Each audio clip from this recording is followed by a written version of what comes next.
Good morning, जय हिंद दोस्तों। माँ दुर्गा क्लासेस में आपका हार्दिक स्वागत एवं अभिनंदन है। मैं चंद्रेश्वर आज आप लोगों के बीच आपकी परीक्षा के ध्येय से कुछ महत्वपूर्ण टॉपिक लेकर आया हूँ। चाहे वह आपका टेट परीक्षा हो या सीटेट परीक्षा हो या सुपर टेट परीक्षा हो, कोई भी शिक्षक पात्रता परीक्षा हो, उसके लिए यह वीडियो बेहद महत्वपूर्ण होगा। लेकिन ध्यान रखिए, अगर यह वीडियो आपको अच्छी लगे तो आप लाइक एवं सब्सक्राइब करना बिल्कुल ना भूलिए। चलिए ध्यान दीजिए। तो आज हम लोग चर्चा करेंगे कोहलर का सिद्धांत या कोहलर का अंतर्दृष्टि या सूझ का सिद्धांत। ठीक है, तो चलिए वोल्फगैंग कोहलर का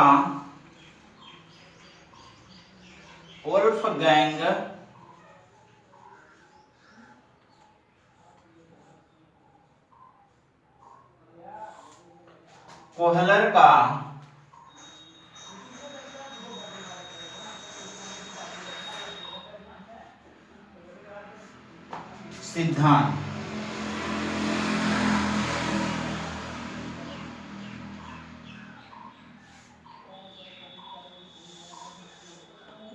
तो सबसे पहले हम कोहलर के सामान्य जानकारी चलते हैं। उसके बाद कोहलर ने अपना यह जो सिद्धांत दिया, किस नाम से दिया, किस जानवर का प्रयोग किया और किस प्रकार किया, इस पे चर्चा होगी। ठीक है, तो सामान्य जानकारी में सबसे पहले हम चलते हैं इनका जन्म 21 जनवरी सन 1887 ईस्वी में हुआ था। 21 जनवरी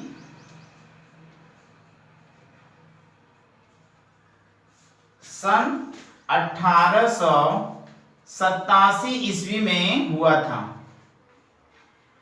80 वर्ष की उम्र पूरा करने के बाद इनकी डेथ हो जाती है, अर्थात इनकी मृत्यु हो जाती है। तो इनकी मृत्यु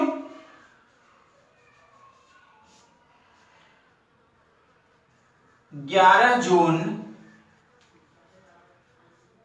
सन 1967 ईस्वी में हुई थी। और यह अमेरिकन मनोवैज्ञानिक थे।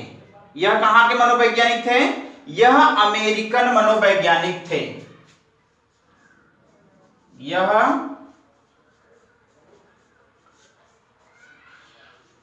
अमेरिकन मनोवैज्ञानिक थे।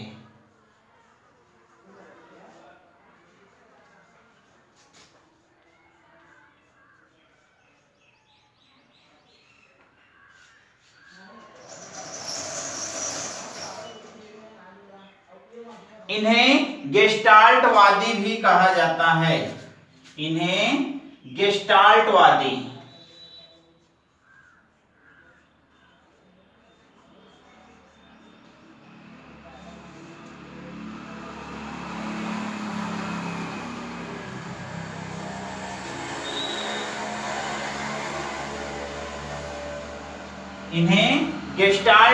भी कहा जाता है। इन्होंने जो प्रयोग किए थे या जो ये सिद्धांत दिए थे, तो यह सिद्धांत इन्होंने कब दिए थे? तो यह सिद्धांत इन्होंने सन 1912 ईस्वी में दिए थे।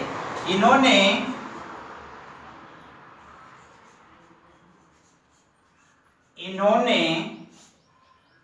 अपना यह सिद्धांत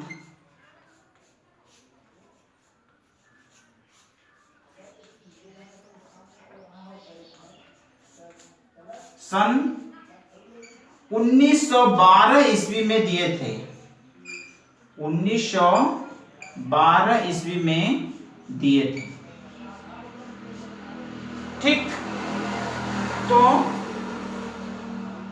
और इन्होंने किस जानवर पर अपना प्रयोग किया था?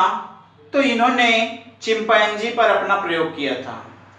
किस जानवर पर? चिंपैंजी पर प्रयोग किया था। इन्होंने जो अपना प्रयोग किया था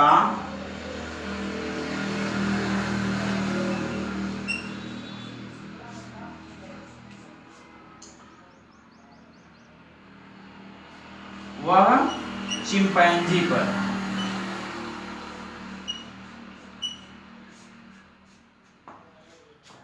चिंपैंजी पर इन्होंने अपना प्रयोग किया था।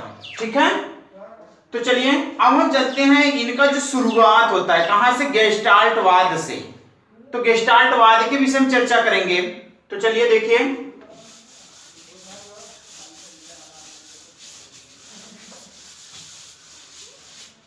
गेस्टाल्टवाद, इन्हें गेस्टाल्टवादी कहा जाता है।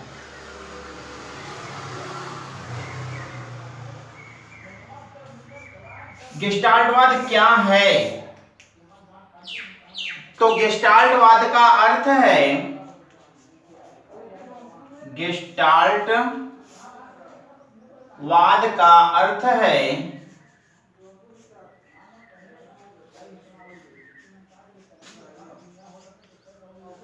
संपूर्ण या समग्र। गेस्टाल्टवाद का अर्थ है संपूर्ण या समग्र।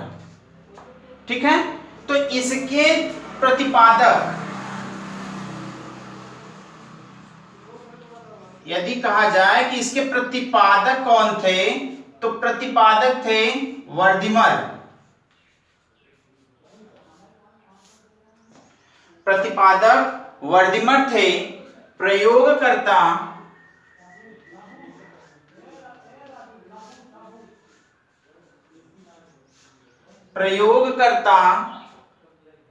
कोहलर व सहयोगकर्ता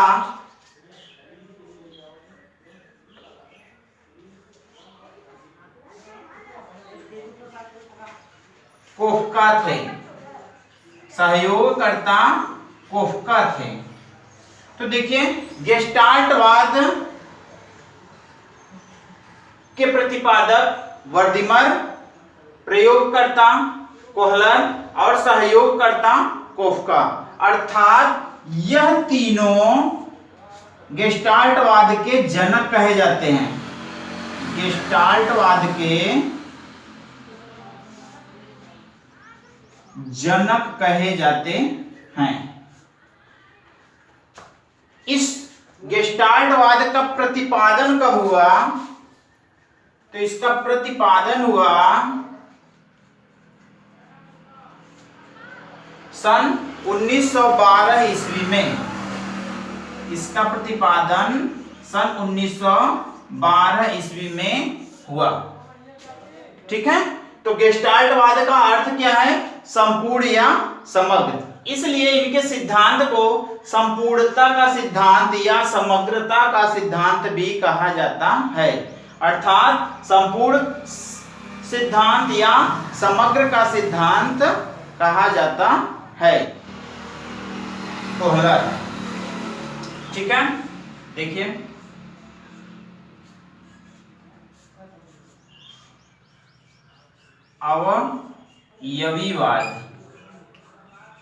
अवयवीवाद सिद्धांत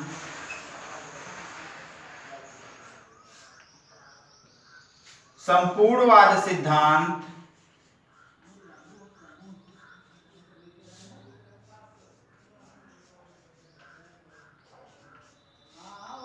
समग्रवाद सिद्धांत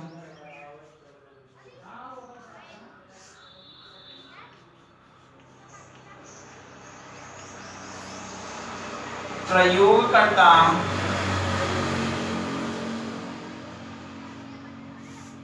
कोहलर। ठीक, यहां डायग्राम आप बना लेंगे तो आपको याद करने में क्या होगा? आसानी होगी। ठीक है, बीच में लिखिए कोहलर, प्रयोगकर्ता कोहलर, समग्र सिद्धांत, अवयवी सिद्धांत और संपूर्ण सिद्धांत। किसको कहते हैं? गेस्टाल्टवाद को। किसको? गेस्टाल्टवाद को। तो यहां आप गेस्टाल्टवाद लिख लीजिए, बल्कि यहां आप क्या लिख लीजिए? गेस्टाल्टवाद।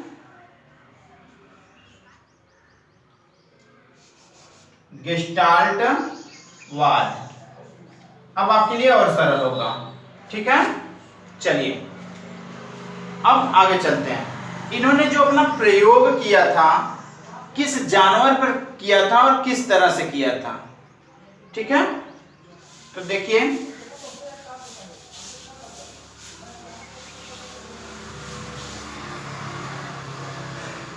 प्रयोग,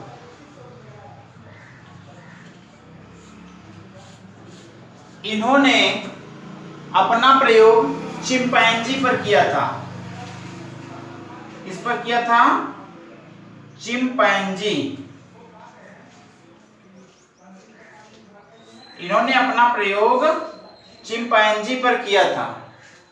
चिंपैंजियों की कुल संख्या थी, कुल संख्या 6 थी, जिसमें से एक बुद्धिमान चिंपैंजी पर इसने अपना प्रयोग किया, जिसमें से 6 पर तो प्रयोग किया ही किया था, जिसमें से एक बुद्धिमान चिंपैंजी यह पाया, जिसका नाम क्या था, जिसका नाम एक बुद्धिमान चिंपैंजी।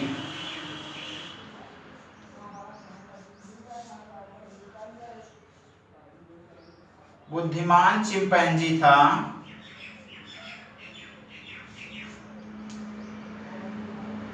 बुद्धिमान चिंपैंजी था, जिसका नाम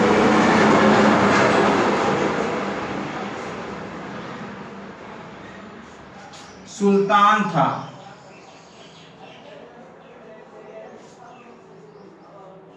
जिसका नाम यह स्वयं रखा था क्या, सुल्तान।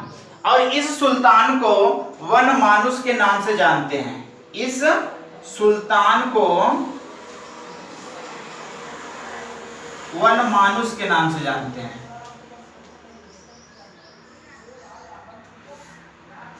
इस सुल्तान को वनमानुष के नाम से जानते हैं। तो कभी कभी प्रश्न जो पूछता है कि कोहलर ने किस जानवर पर प्रयोग किया था, तो विकल्प में देगा चिंपैंजी, बंदर, कुत्ता, बिल्ली। ठीक है, तो चिंपैंजी आप जानते हैं तो आप तुरंत उत्तर दे लेंगे। हाँ, अगर आप नहीं जानते हैं तब क्या होगा, मान लीजिए अगर पूछ दिया कि किस जानवर पर प्रयोग किया था, सुल्तान नाम दे दिया। अगर आप पढ़े रहेंगे तो सुल्तान आसानी से बता देंगे। ठीक है, या वनमानुष। तो यह 3 नाम है जिस जानवर पर यह प्रयोग किए थे, और जानवर एक ही है लेकिन इसके 3 नाम हैं। क्या, चिंपैंजी, सुल्तान और वनमानुष। ठीक है, देखिए इस सिद्धांत से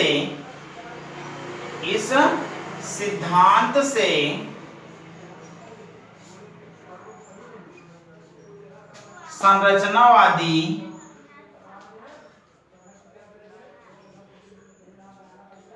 या विश्लेषणवादी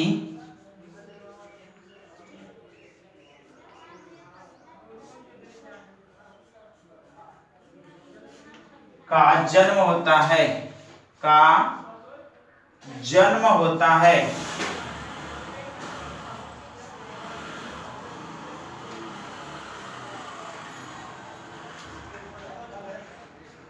जैसे समस्या पहले क्या होगी, समस्या। अब समस्या के बाद अंतर्दृष्टि होगा, यानी बालक में क्या आएगा, सूझ आएगा, जैसे इनके चिंपैंजी में आया था। तो समस्या के बाद क्या आता है, अंतर्दृष्टि या सूझ। अंतर्दृष्टि या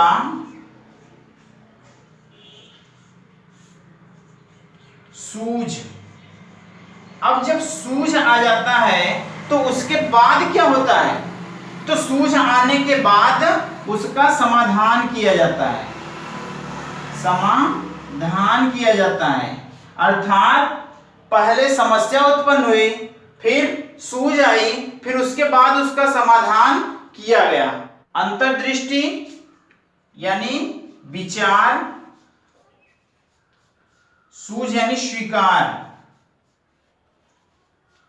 तो इन्होंने जो प्रयोग किए थे सुल्तान नामक पशु पर, वह किस प्रकार किए थे।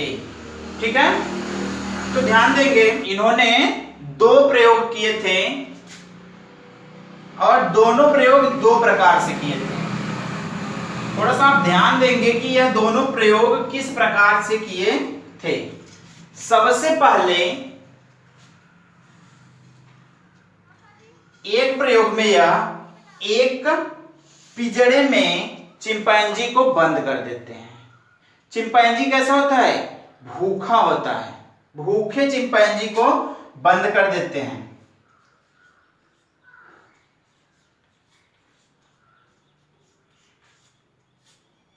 पिंजड़े में क्या किए? भूखे चिंपैंजी को बंद कर दिए और पिंजड़ा का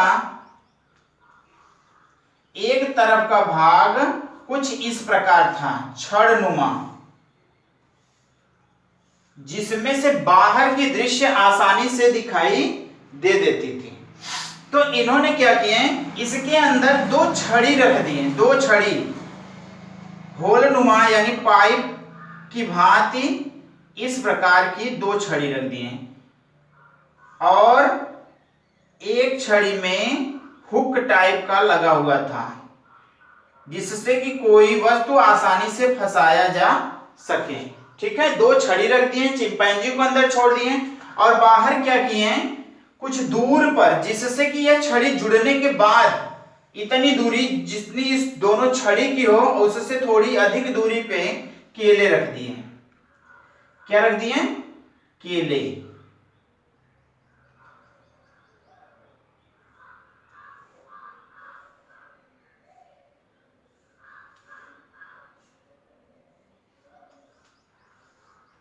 ठीक है, केले रख दिए। अब चिंपैंजी भूखा था और इसको खाने के लिए केले चाहिए। अब चिंपैंजी करेगा तो करेगा क्या? परेशान है, इसमें से अपना हाथ आगे बढ़ाकर पाना चाह रहा है लेकिन नहीं पा रहा है। फिर कुछ समय के बाद परेशान होने के बाद थक जाता है, काफी प्रयास करने के बाद थक जाता है, तो एक छड़ी उठाता है, उस छड़ी से पाने की कोशिश करता है, फिर भी नहीं पाता। फिर क्या करता है?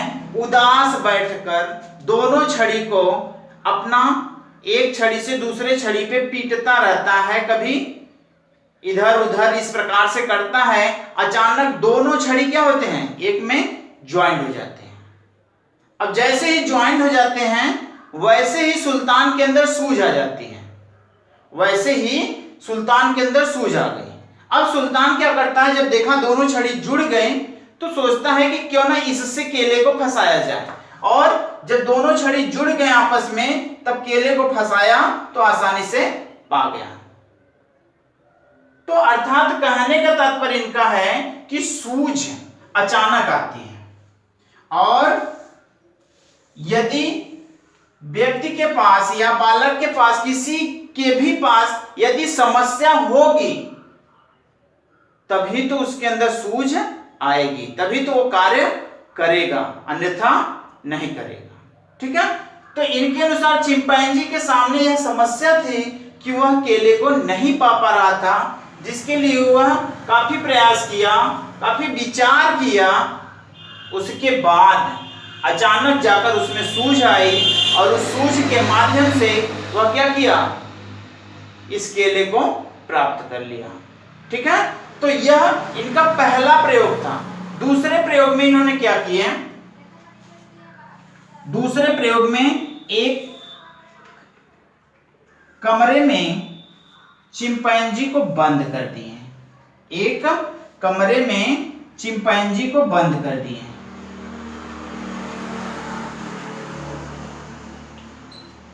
जब कमरे में चिंपैंजी को बंद किए तो छत के हैंगर में केले लटका दिए, केले लटका दिए।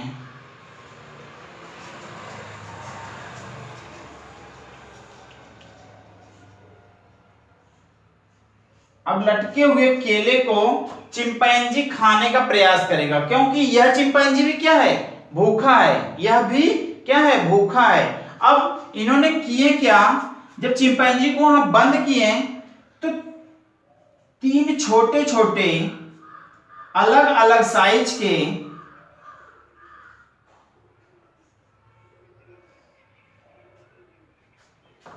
ठोस लकड़ी के गुटके या डब्बे रख दिए। अब यह वहां से हट गए।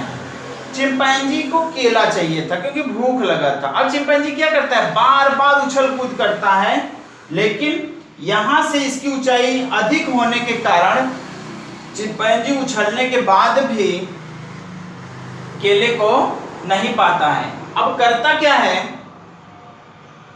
काफी देर तक प्रयास करने के बाद उसमें अचानक सूझ आती है कि क्यों ना हम इस पे चढ़कर पाने का प्रयास करें। तो वह एक संदूक लेता है, उस पर चढ़ता है और चढ़ने के बाद केले को पाने का प्रयास करता है, फिर नहीं पाता। फिर विचार करता है, तो धीरे धीरे उसके अंदर जब सूझ आ जाती है तो वह क्या करता है, धीरे धीरे एक संदूक के ऊपर दूसरा, दूसरे के ऊपर तीसरा रखकर वह लास्ट संदूक पे सबसे ऊपर चढ़ जाता है और आसानी से केले को प्राप्त कर लेता है। तो इस प्रकार से बालक सीखेगा।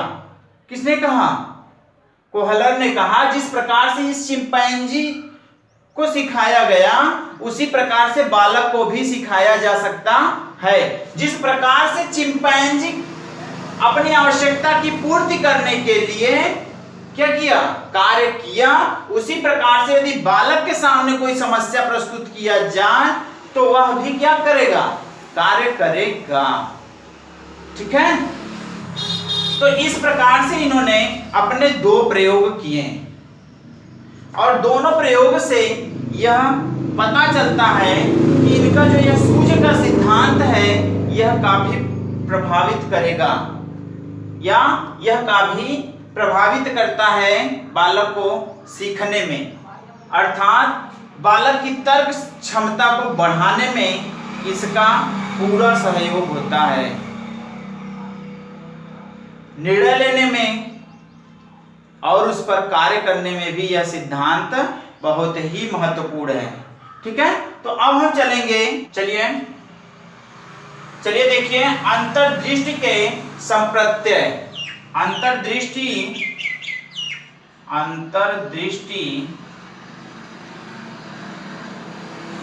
के संप्रत्यय।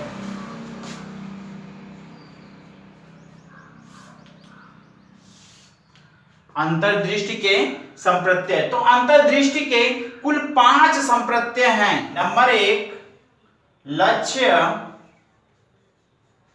नंबर 2 बाधा,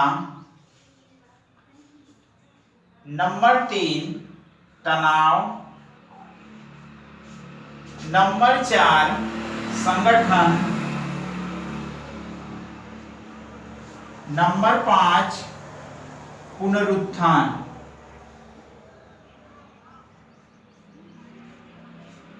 यह इसके तत्व हैं या संप्रत्यय हैं। किसके, अंतर्दृष्टि के 5 संप्रत्यय हैं। कभी अगर क्वेश्चन पूछे कि अंतर्दृष्टि के कितने संप्रत्यय हैं तो अंतर्दृष्टि के ये 5 संप्रत्यय हैं।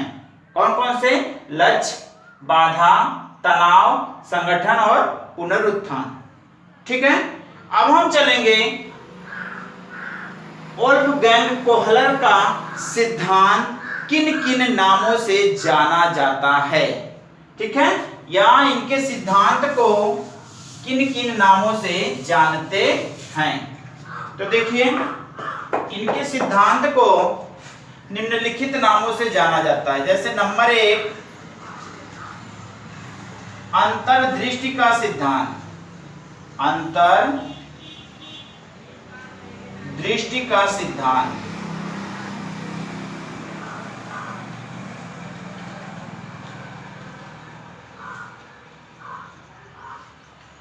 सूझ का सिद्धांत।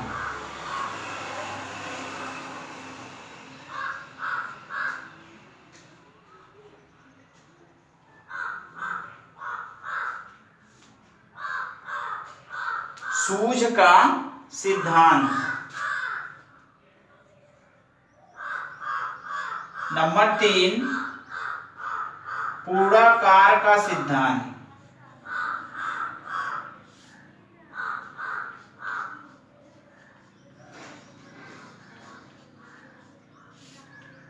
नंबर 4 समग्र का सिद्धांत।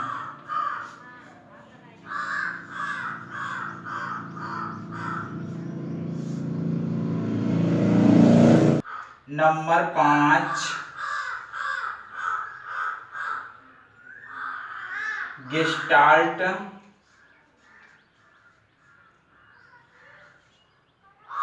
वाद का सिद्धांत।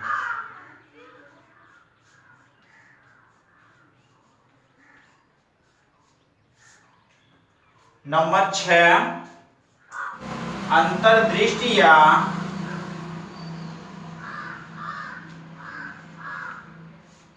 या सूझ का सिद्धांत।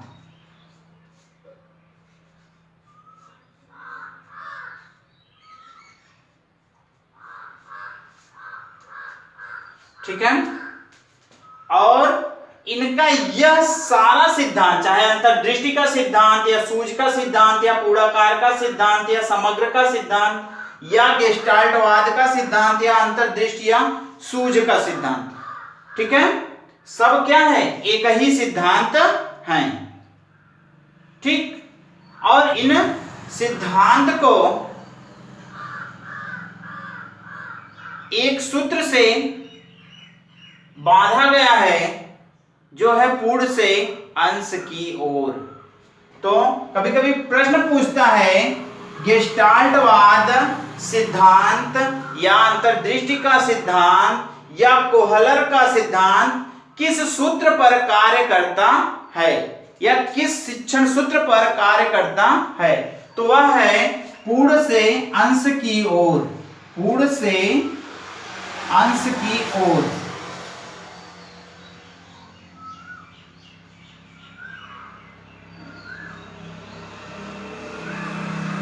इस सूत्र पर कार्य करता है।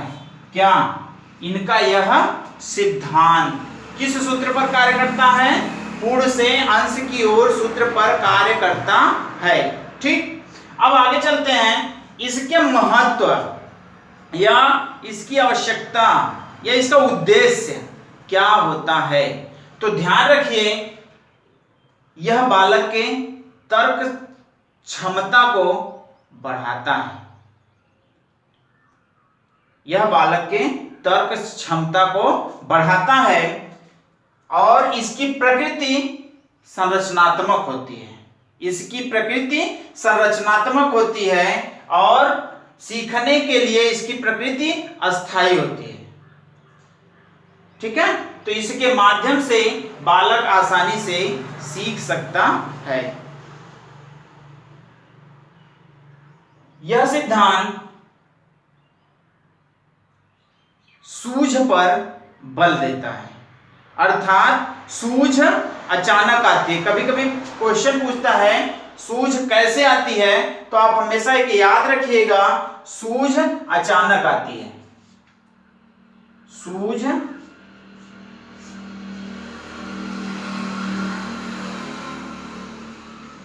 अचानक आती है।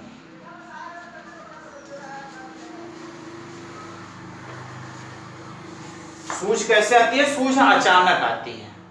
ठीक है, तो यह रहा आपका वोल्फगैंग कोहलर का सिद्धांत। ठीक है, अब इनसे बस यही प्रश्न पूछता है कि यह किस जानवर पर प्रयोग किए थे? चिंपैंजी पर, कुत्ते पर, बिल्ली पर, या इनमें से कोई नहीं। तो आप हमेशा याद रखेंगे यह जिस जानवर पर प्रयोग किए थे उसका नाम चिंपैंजी था।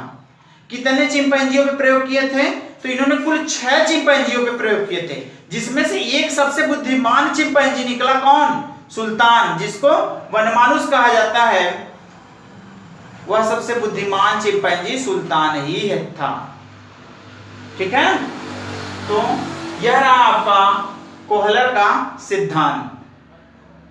यदि यह वीडियो आपको अच्छी लगी हो तो आप लाइक एवं सब्सक्राइब करना बिल्कुल ना भूलिए।